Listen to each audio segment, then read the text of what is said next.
E aí, pessoal, muito bem-vindos a mais uma das nossas análises exploratórias. E olha, o que a gente tem pela frente hoje não é só um relato histórico antigo monótono, tá? É um drama real absurdo, uma verdadeira montanha-russa sobre uma ascensão meteórica, uma influência gigantesca e, bom, uma ruína absolutamente trágica. Hoje nós vamos destrinchar essas fontes antigas para entender a fundo a trajetória da rainha manipuladora que desafiou o trono de Israel e se tornou uma das figuras mais polarizadoras e conhecidas do mundo antigo. Bora começar? E logo de cara fica a pergunta quem, afinal de contas, foi a rainha mais temida do antigo Israel. Sabe, quando a gente pensa em figuras do passado, às vezes rola aquela ideia de pessoas passivas que só seguiam o fluxo das circunstâncias históricas. Mas Jezabel, sem chance. Ela era exatamente o oposto disso. A gente não está falando de uma mera coadjuvante na vida do rei Acabe ou uma notinha de rodapé. Ela foi uma verdadeira força da natureza, uma princesa com uma personalidade super dominante que ativamente tentou moldar uma nação inteira à sua própria imagem. Certo, vamos mergulhar nisso. Parte 1. A Aliança de Tiro.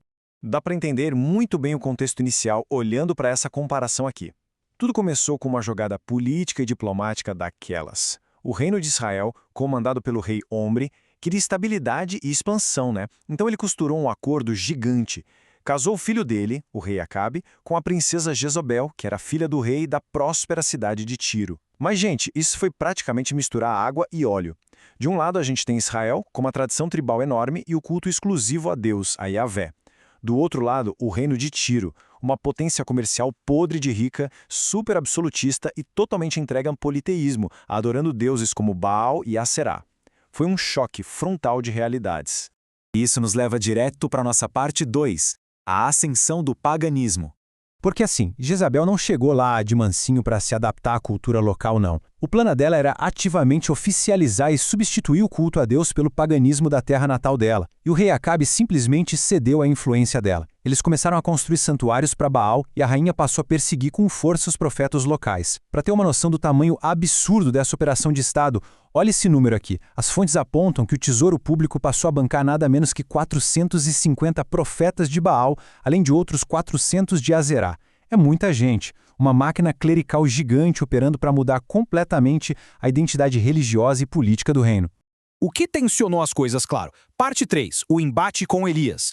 E essa linha do tempo ilustra brilhantemente como toda essa loucura escalou super rápido. Obviamente, essa imposição toda não ia passar batida e encontrou uma resistência forte, encabeçada pelo profeta Elias. A gente sai ali de 880 a.C. com aquele casamento diplomático de fachada e em pouquíssimo tempo já temos a construção do Templo de Baal. Aí chegamos ao limite da tensão. O conflito épico no Monte Carmelo, onde Elias humilha os profetas de Baal na frente de todo mundo. Qual foi a consequência imediata disso? Jezabel fica furiosa, promete matar Elias e ele acaba precisando fugir e se exilar no deserto. Ela simplesmente não recuava por nada. Agora a história fica ainda mais sombria. Parte 4. A manipulação do trono.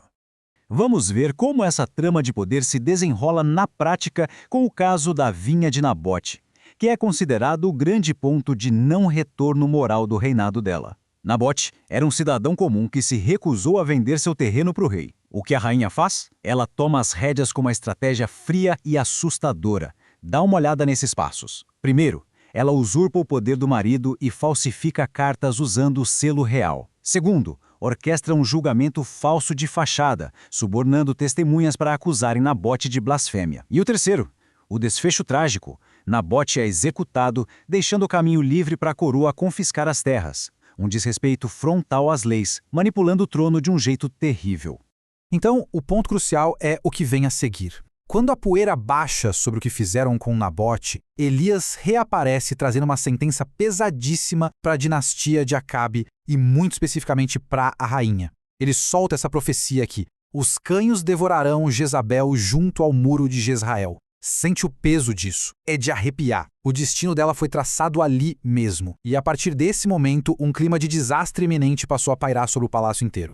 O que nos joga direto na nossa parte 5, a fúria de Jeú.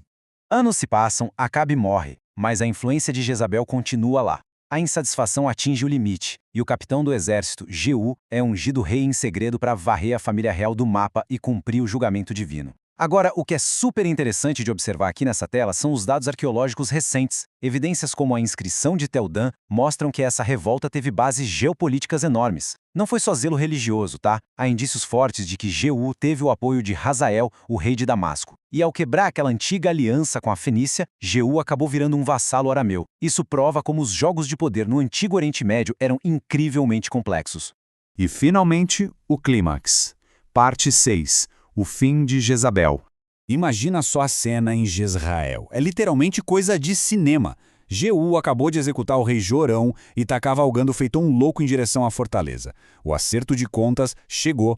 A mulher que comandou o país das sombras finalmente vai encarar a revolução armada batendo na porta. Mas ela tenta fugir? De jeito nenhum. Com uma postura absolutamente desafiadora, ela sabe que é o fim, mas decide cair como uma rainha. Ela pinta os olhos, coloca seus melhores adornos na cabeça e vai para a janela do palácio esperar por Jeú, de quebra ainda zombando dele. A resposta? Jeú grita um comando, uns eunucos a agarram e atiram a rainha pela janela. Ela despenca, o sangue respinga nas paredes e ela é brutalmente pisoteada pelos cavalos. Se a gente olhar para essa tabela aqui comparando a profecia com a realidade, o choque é absurdo. Após comemorar a vitória, Jeú manda recolherem o corpo. Afinal, queira ou não, ela era da realeza. Mas os soldados encontram um cenário visceral. Eles não acharam o corpo inteiro. Os cães já tinham devorado quase tudo. Tudo que restou de uma das mulheres mais poderosas e temidas da antiguidade foi o crânio, os pés e as mãos. O cumprimento daquela profecia sombria de Elias foi dolorosamente literal. E diante daquela cena macabra, até um general endurecido como Jeú se dá conta da dimensão da coisa toda e solta essa frase. Cumpriu-se a palavra do Senhor, num terreno em Jezreel, cães devorarão a carne de Jezabel. Essa constatação super fria amarra toda a história. Funciona como a grande âncora emocional desse relato. Todo aquele poder absoluto, toda a manipulação, terminando na mais profunda e trágica ruína.